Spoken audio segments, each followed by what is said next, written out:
क्या आप जानते हैं कि ब्रह्मांड के सबसे बड़े रहस्यों का जन्म कहाँ हुआ? वो स्थान जहां समय भी ठहर जाता है और शब्द शांत हो जाते हैं, कैलाश पर्वत। एक बार माता पार्वती ने महादेव से एक ऐसा प्रश्न पूछा जिसका उत्तर केवल वही जानता था जो सृष्टि के आरंभ और अंत का साक्षी है। लेकिन महादेव ने एक शर्त रखी थी। उन्होंने कहा, देवी, ये ज्ञान इतना गुप्त और शक्तिशाली है कि इसे केवल वही सुन सकता है जिसका मन पूर्णतः शुद्ध हो। यदि कोई अपात्र इसे सुन ले तो वो इसके वेग को सहन नहीं कर पाएगा।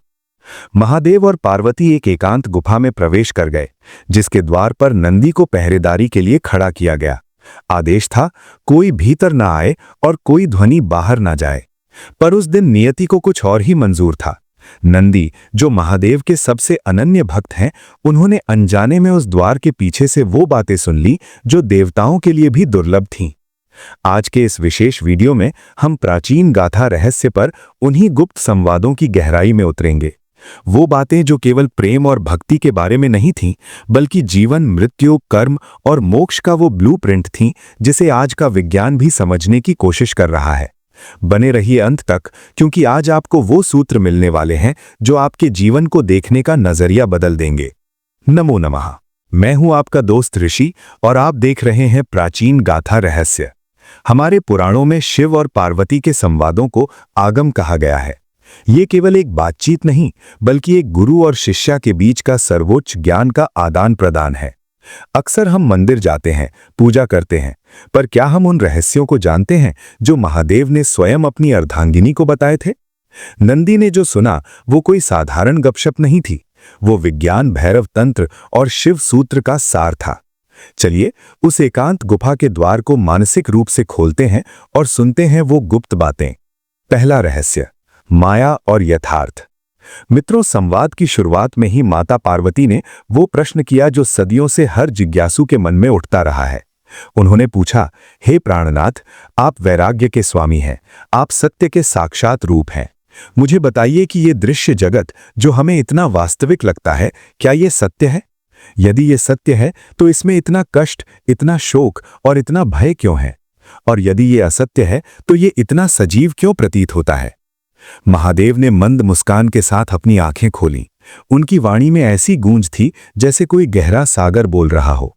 उन्होंने कहा, देवी, तुम जो देख रही हो वो सत्य का केवल एक प्रतिबिंब है। इसे ही माया कहते हैं। महादेव ने स्पष्ट किया कि माया का अर्थ जादू या धोखा नहीं है। माया का अर्थ है वह जो नहीं है फिर भी दिखाई दे रही है। यन्मा सा माया। शिव ने एक अद्भुत उदाहरण दिया। उन्होंने कहा, पार्वती, कल्पना करो कि एक अंधेरी रात में मार्ग पर एक रस्सी पड़ी है। एक राहगीर उसे देखता है और डर के मारे कांपने लगता है क्योंकि उसे वो सांप दिखाई देता है। वो चिल्लाता है, भागता है, उसका हृदय जोरों से धड़कने लगता है। अब मुझे बताओ देवी, क्या वो सांप सच था? माता पार्वती ने कहा, नहीं स्वामी, वो तो केवल रस्सी थी। महादेव बोले, यही माया है।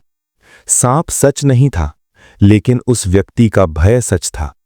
उस भय के कारण उसके शरीर में हुई हलचल सच थी। इसी प्रकार ये संसार एक रस्सी की भांति है, लेकिन मनुष्य अपनी अज्ञानता के कारण इस पर सुख दुख, मोह माया और जन्म मृत्यु के सांप की कल्पना कर लेता है। नंदी द्वार के पीछे खड़े होकर दंग रह गए। महादेव आगे बोले, देवी, जब तुम रात में स्वप्न देखती हो तो उस स्वप्न में तुम रोती भी हो, हंसती भी हो और डरती भी हो। उस समय वो स्वप्न तुम्हारे लिए पूर्णतः सत्य होता है। तुम ये नहीं कह सकती कि वो झूठ है। लेकिन जैसे ही तुम्हारी आंखें खुलती हैं, पूरा का पूरा साम्राज्य विलीन हो जाता है। यह संसार भी एक सामूहिक स्वप्न है। मृत्यु वो क्षण है जब व्यक्ति की नींद खुलती है और उसे समझ आता है कि जिस धन, जिस देह और जिस मान सम्मान के लिए वो जीवन भर लड़ता रहा, वो तो अगले आयाम में ले जाया ही नहीं जा सकता। माता पार्वती ने प्रश्न किया, तो क्या इस संसार का कोई अस्तित्व ही नहीं है? महादेव ने एक और गहरा रहस्य खोला। अस्तित्व है देवी। जैसे स्वर्ण अर्थात गोल्ड से अनेक आभूषण बनते हैं, हार, कंगन, अंगूठी, नाम अलग हैं, रूप अलग हैं, उपयोग अलग है। लेकिन क्या हार में से स्वर्ण को अलग किया जा सकता है? नहीं। स्वर्ण ही सत्य है, आभूषण तो केवल उसका बदला हुआ रूप है। इसी प्रकार मैं शिव वो स्वर्ण हूं और ये जगत वो आभूषण। अज्ञानी केवल रूप अर्थात फॉर्म को देखता है और उसे पकड़ता है, जबकि ज्ञानी उस तत्व अर्थात एसेंस को देखता है जिससे सब बना है।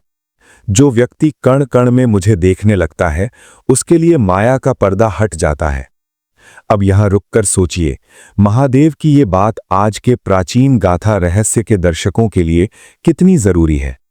आज हम अपनी डिजिटल माया में फंसे हैं। हम सोशल मीडिया पर दूसरों की चमक धमक देखकर दुखी होते हैं। हम असफल होने के डर से घबराते हैं। महादेव हमें सिखा रहे हैं कि दृष्टा अर्थात ऑब्जर्वर बनो। जैसे नंदी द्वार के पीछे खड़े होकर केवल सुन रहे थे, वैसे ही आप भी अपने जीवन की घटनाओं को तटस्थ होकर देखें। यदि आज बुरा समय है तो याद रखें कि यह माया का एक दृश्य मात्र है, ये बदलेगा। यदि आज बहुत बड़ी सफलता मिली है तो भी अहंकार न करें, क्योंकि ये भी एक अस्थायी दृश्य है। नंदी ने जब ये सुना तो उनका शरीर पुलकित हो उठा। उन्हें समझ आया कि महादेव की सेवा करने का अर्थ केवल उनके साथ चलना नहीं, बल्कि उनके जैसा स्थिर मन प्राप्त करना है। महादेव ने संवाद के अंत में इस रहस्य का निचोड़ बताया। पार्वती, जो व्यक्ति अपनी इंद्रियों के पार जाकर अपने भीतर के मौन को सुन लेता है, वो माया के जाल को काट देता है। जो अहंकार अर्थात आईनेस को त्याग देता है, उसे यथार्थ का दर्शन होता है। दूसरा रहस्य, श्वास की शक्ति।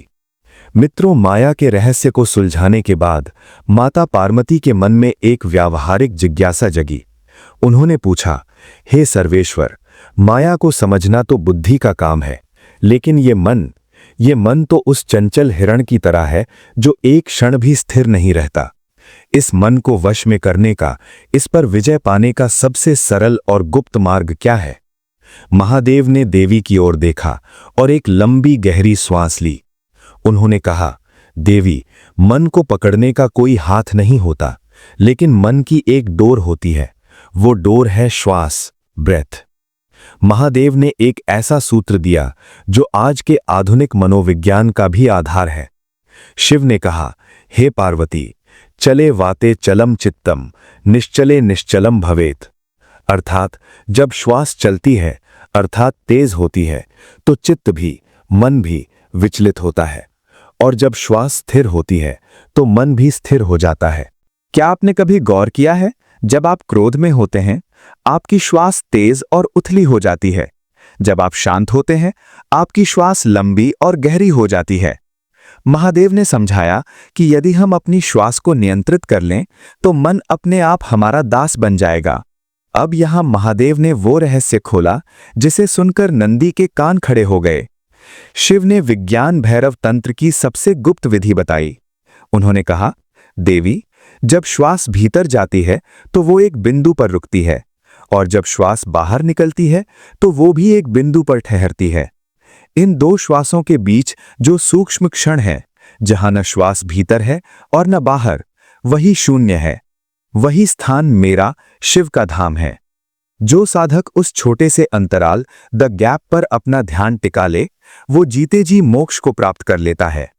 महादेव ने आगे बताया कि एक स्वस्थ मनुष्य एक दिन में लगभग 21,600 बार श्वास लेता है।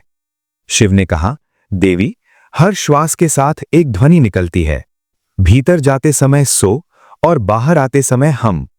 सोहम का अर्थ है वही मैं हूं, आई एम दैट। मनुष्य अनजाने में ही हर समय ये मंत्र जप रहा है, लेकिन वो जागरूक नहीं है। जो इस श्वास के प्रति जागरूक हो गया, उसे फिर किसी माला या मंत्र की आवश्यकता नहीं रहती। नंदी ने जब ये सुना तो उन्होंने वहीं द्वार पर बैठकर अपनी श्वासों को गिनना शुरू कर दिया।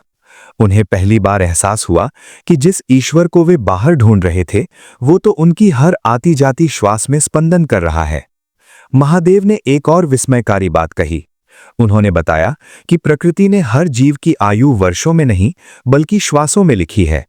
देवी, जो जीव जितनी तेजी से श्वास लेता है उसकी आयु उतनी ही कम होती है। देखो, कुत्ता तेज श्वास लेता है और कम जीता है। कछुआ 1 मिनट में केवल 2-3 बार श्वास लेता है और सैकड़ों वर्षों तक जीवित रहता है। जो योगी अपनी श्वास को लंबा और गहरा करना सीख जाता है, वो काल को भी मात दे सकता है। मेरे प्रिय दर्शकों, मैं आपसे कहना चाहता हूं, आज हम तनाव में क्यों हैं? क्योंकि हम ठीक से श्वास लेना भूल गए हैं। हम चेस्ट ब्रीदिंग करते हैं, जबकि महादेव ने बेली ब्रीदिंग यानी नाभि से श्वास पर जोर दिया है। जब भी आपको घबराहट हो, परीक्षा का तनाव हो या जीवन में अंधेरा लगे, बस अपनी श्वास पर लौट आएं। महादेव की इस गुप्त शिक्षा को याद करें, उस शून्य को खोजें। नंदी ने यह शिक्षा पाकर समझ लिया था कि महादेव की सबसे बड़ी सेवा है स्वयं के भीतर स्थित उस चैतन्य को पहचानना।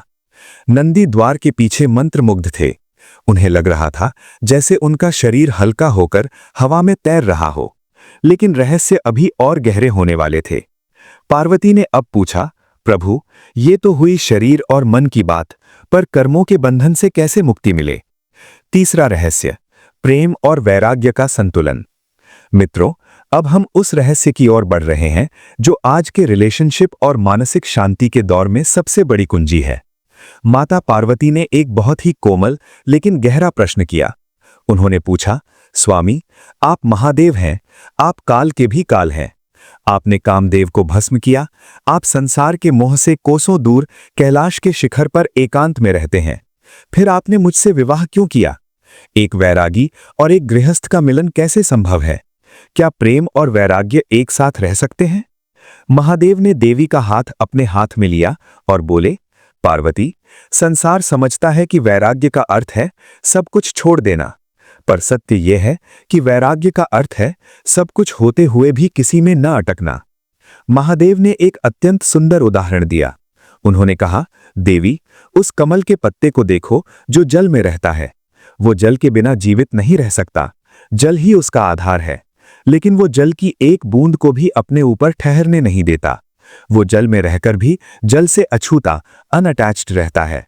यही सच्चा वैराग्य है। प्रेम तुम्हें संसार से जोड़ता है और वैराग्य तुम्हें उस जुड़ाव के बोझ से मुक्त रखता है। मैंने तुमसे प्रेम किया क्योंकि तुम मेरी शक्ति हो। बिना शक्ति के मैं मौन हूं और बिना मेरे तुम निराकार हो। हम दोनों का मिलन ही इस सृष्टि का संतुलन है। नंदी द्वार के पीछे खड़े होकर ये सुनकर स्तब्ध रह गए। महादेव ने आगे जो कहा वो हर प्रेमी और हर साधक के लिए मंत्र है। शिव बोले, पार्वती, मनुष्य जिसे प्रेम कहता है वो अक्सर आसक्ति, अटैचमेंट होती है। आसक्ति में अधिकार होता है, भय होता है और अपेक्षा होती है। जहां अपेक्षा है वहां दुख निश्चित है। लेकिन शुद्ध प्रेम वो है जहां तुम दूसरे को मुक्त कर देते हो। वैराग्य मुझे सिखाता है कि तुम मेरी होकर भी अपनी हो। मैं तुम्हें बांधता नहीं, मैं तुम्हें पूर्ण करता हूं। वैरागी वो नहीं जो घर छोड़ दे, वैरागी वो है जिसके मन में मेरा तेरा का भाव मिट जाए। अर्धनारीश्वर का रहस्य। महादेव ने पार्वती को अपने आधे स्वरूप का दर्शन कराया और समझाया, देखो देवी, हम अलग हैं ही नहीं। हमारे भीतर का पुरुष तत्व चेतना है और स्त्री तत्व ऊर्जा है। यहां महादेव हमें बाइनरी यानी द्वंद्व का विज्ञान समझा रहे हैं।